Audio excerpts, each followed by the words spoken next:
most of it at least.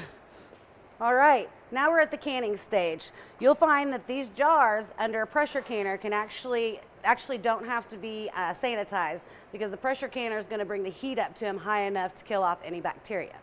Now on the lids, I went ahead and put those in water, hot water, in order to sanitize them just for my own peace of mind. So what we're going to do is what we call a cold pack. So we're going to take the raw corn straight off of the cob without cooking it at all, and we're going to add it to our jars. You want to make sure that there's at least an inch of headspace at the top.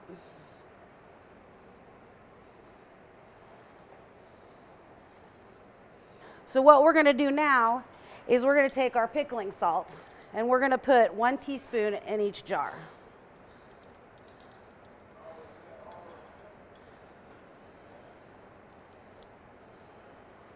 Then what we're going to do is we're going to take boiling water over here and add them to these jars.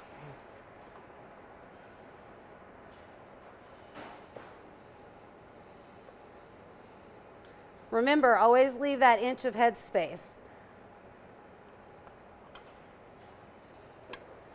You want to make sure that the edges are all clean so that your lids can seal to them. And then you'll put your bands on, just a light hand tighten. All right, so what we're doing here is we're going to add our water to our pressure canner. You only need it about 3 inches high. This is a 22 liter, so we're going to do 2.5 quarts, or 22 quarts. We're going to do 2.5 quarts of water. So then we're going to lay our base in the bottom.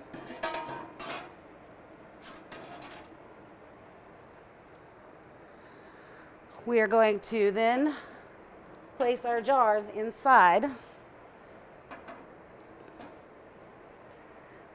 What this one does is it's kind of a foolproof. It'll let you close it, and now this is locked. There's a pressure valve here that will pop up once we're fully pressurized, and it won't allow you to be able to take the lid off until it's depressurized.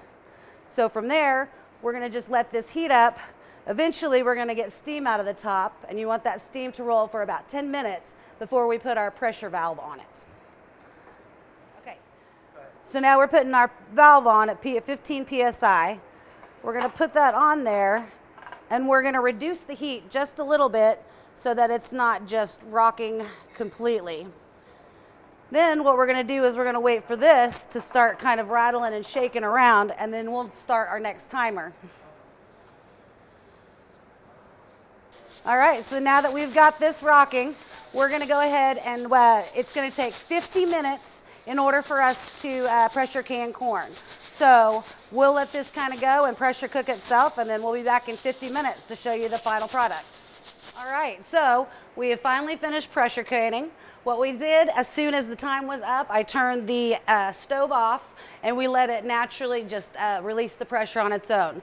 When it's ready, that pressure valve will drop back down into it to where you can open the actual lid. And this is the final product.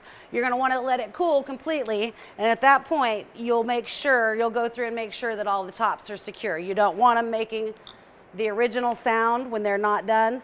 They'll pop in and out. Just so you all know that we are offering all of this equipment on a free rental program that we're doing through the Quapaw Farmers Market. So you can find us on Facebook at Quapaw Farmers Market and book a time slot for you to be able to come in. If you have any other questions, you can call us at 918-238-3168, and we'll be happy to help you out with any questions you may have. I also want to give a big shout out to Downstream Casino. Thank you all very much for letting us use your kitchen today.